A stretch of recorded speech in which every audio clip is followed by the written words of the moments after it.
Hi, I'm Paul Reps. I'm a talk therapist, and I've been doing a whole series of videos where I talk about horror movie characters and how I would diagnose them. And this video is going to be a little bit different. I'm not talking about a specific character, I'm talking about a trope that plays out across zombie movies. Not every zombie movie has this character, but I'm sure we'll all recognize this type of character as soon as I say it. It's the person who tries to hide a zombie bite from their friends and loved ones. Now, why is that person someone that warrants the attention of a psychotherapist? Well, frankly, there is a huge overlap between a person who would think that they can somehow magically survive a zombie bite, which, as we all know from every zombie movie ever made, if you get bit by a zombie, you're turning into a zombie. It don't matter if they just bite your pinky finger, you're turning into a zombie. So there is something off, there is something wrong with the kind of person who would hide their bite from other human survivors and basically just put them all in danger. So I thought, okay, I do have to kind of note that when there is a worldwide zombie apocalypse, people are going to act out in all kinds of ways that they would not normally act. So I'm not necessarily saying that, oh yeah, the person that would hide their zombie bite in an apocalyptic scenario, that person is definitely a narcissist. I'm not saying that. I'm just saying there is a high amount of overlap in the criteria for narcissistic personality disorder and the kind of person that would even think that they could somehow survive something that is known to be 100% fatal. All right. So what are those criteria that narcissistic personality disorder and zombie bite deniers share in common? According to the DSM, a person with narcissistic personality disorder might have a grandiose sense of self-importance. Well, bing, bing, bing. I mean, people that try to hide the zombie bite in a zombie movie are the Karens of the zombie world. They are absolutely the worst and most entitled.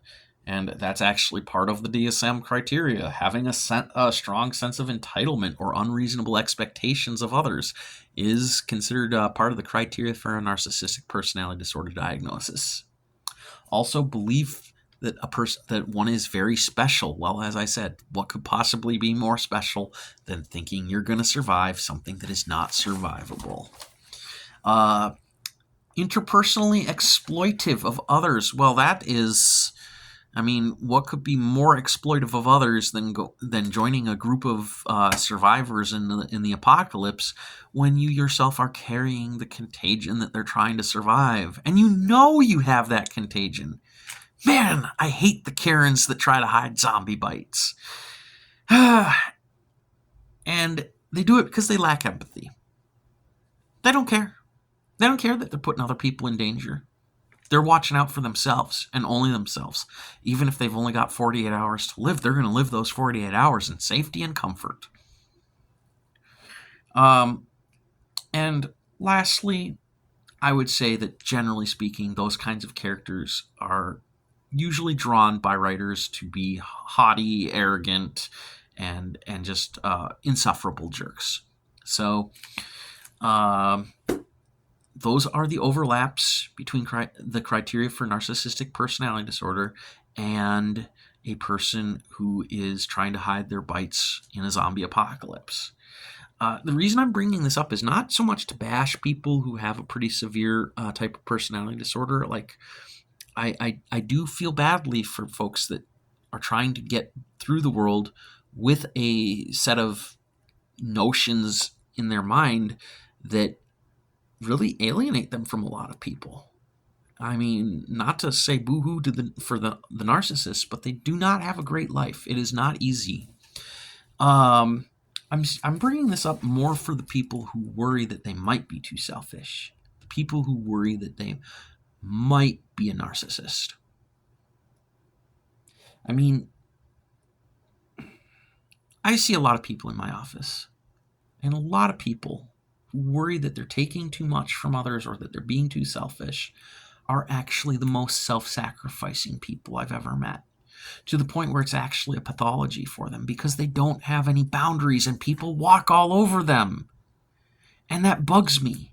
That really, really bugs me. And I get a great thrill out of helping people to stand up for themselves.